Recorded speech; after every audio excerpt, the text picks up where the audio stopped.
full wrap-up of WNBR star Brittney Griner on the road to recovery, how she's doing after spending nearly 10 months behind bars. This morning, we're learning more about her first few days home.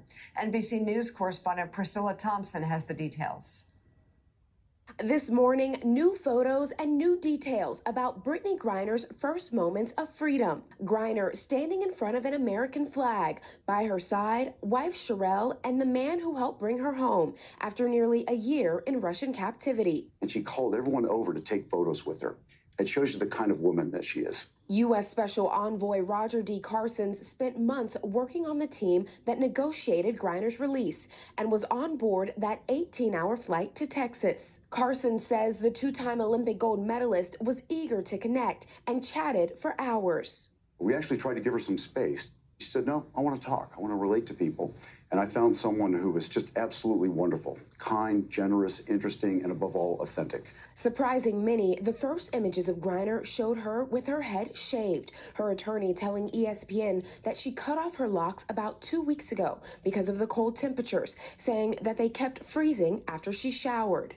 Griner's return, while celebrated, has ignited a firestorm among some Republicans who say freeing Russian arms dealer Victor Bout jeopardizes national security. The Trump administration was always very clear. We weren't going to trade bad guys for celebrities because it creates the wrong incentives for the bad guys. Now in Russia, Bout, who served 11 years in U.S. prison for conspiring to kill Americans, among other charges, is speaking out. Telling Russian state media he fully supports the war in Ukraine and would volunteer if he could. U.S. officials say any threat Bout might pose is manageable and that they're focused on bringing more wrongfully imprisoned Americans abroad, like Paul Whelan, home. A battle Griner is also vowing to fight. BG and I will remain committed to the work of getting every American home. NBC's Priscilla Thompson with that report. We're grateful for it. Mike Barnicle, do you have Mike Pompeo's phone number? I don't have it on me. Right? I think I might have it. I'm not sure. But, I mean, do you want to break the bad news to him, or do I have to break the bad news to him that he said that they don't trade arms dealers for our bad guys for celebrities? Well, in that deal, you could also say for Americans. It's not that hard to say for Americans, but do you want to break the news to him that Mike Pompeo and Donald Trump and Mike Pence signed off on releasing 5,000 Taliban terrorists? And you know what we got in return? Nothing.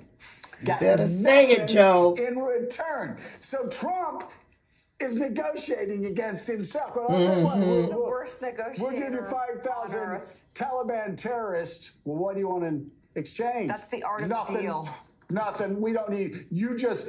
We'll release the 5,000 Taliban terrorists, and these guys. Come on, well, we don't like negotiation with celebrities. They all come out and they're puffing their chest. They had a student from Ohio killed in North Korea on their watch, his blood on their hands, and they're lecturing us when Donald Trump writes, quote, love letters to the man who killed an Ohio college student. As the Whelan family brings up, he doesn't mention a Marine taken hostage by Russia because, not one time, because he doesn't want to offend Vladimir Putin. And then they release 5,000 Taliban terrorists and come up with this brilliant idea, Mike Pompeo, that you're going to meet the Taliban at Camp David on 9/11.